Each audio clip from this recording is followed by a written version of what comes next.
সব জাতির জীবনে এমন একটা দিন আসে যা তার পুরো পরিচয়টাকেই নতুন করে চিনিয়ে দেয়। আমাদের বাংলাদেশের জন্য সেই দিনটা হলো ২৬শে মার্চ, আমাদের স্বাধীনতা দিবস। চলুন আজ এই দিনটার পেছনের গল্প, এর গভীরতা আর আত্মত্যাগের কথাগুলো একটু বোঝার চেষ্টা করি।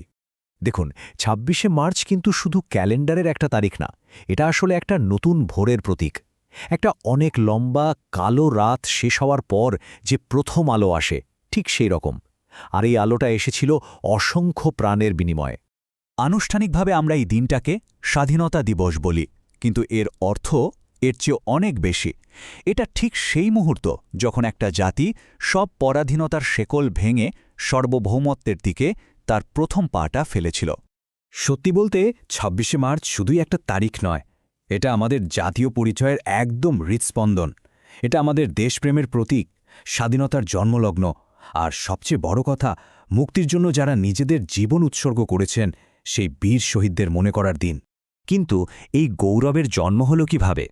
ঠিক কোন কঠিন সময়গুলো, কোন মুহূর্তগুলো আমাদের এই দিনের দিকে নিয়ে এসেছিল? চলুন ইতিহাসের সেই পাতাগুলো একটু উল্টে দেখা যাক। ভাবুন তো, ইতিহাসটা বদলে গিয়েছিল মাত্র ২৪ ঘণ্টার মধ্যে। ১৯৭১ সালের ২৫শে মার্চ রাতে পাকিস্তানি বাহিনী শুরু করে অপারেশন সার্চলাইট, ঘুমন্ত নিরস্ত্র মানুষের উপর চালানো এক ভয়াবহ গণহত্যা। কিন্তু সেই ভয়ঙ্কর রাতের অন্ধকারকে ভেদ করেই ২৬শে মার্চের একদম প্রথম প্রহরে জাতির পিতা বঙ্গবন্ধু শেখ মুজিবুর রহমান স্বাধীনতার ঘোষণা দেন। এটা ছিল যেন ঘোর অন্ধকারের মধ্যে জ্বলে ওঠা প্রতিরোধের প্রথম আগুন। ওই একটা ঘোষণাই যেন পুরো জাতিকে জাগিয়ে তুলেছিল।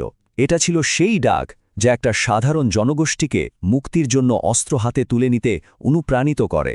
আর ঠিক এখান থেকেই শুরু হয় আমাদের ৯ মাসের রক্তক্ষয়ী মুক্তিযুদ্ধ। দীর্ঘ ৯ মাস এই সময়টাতেই একটা জাতি স্বাধীনতার জন্য লড়েছে, রক্ত দিয়েছে, আর এমন ত্যাগ স্বীকার করেছে যা ভাবা যায় না। এই ৯টা মাস একই সাথে ছিল প্রতিরোধ, সংগ্রাম আর বিজয়ের দিকে এগিয়ে যাওয়ার এক অসাধারণ মহাকাব্য।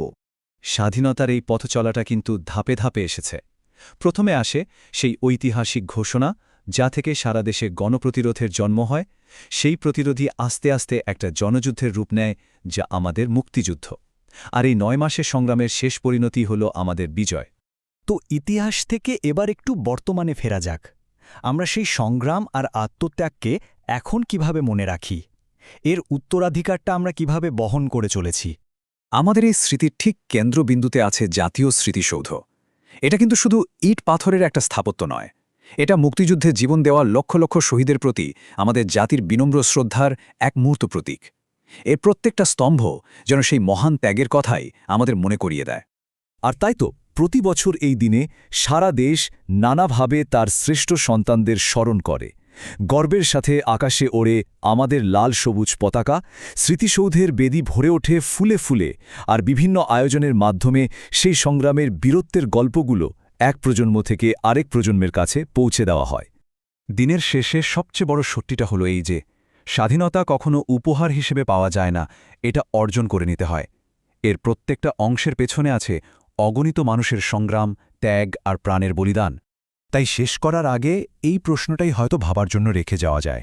একটা জাতির পরিচয়, তার ভেতরের শক্তি, তার আত্মা, এই সবকিছু কিভাবে তার ইতিহাসের সবচেয়ে কঠিন সময়ের আগুনে পুড়েই তৈরি হয়। ২৬শে মার্চ আমাদের সেই গল্পটাই বলে যায়।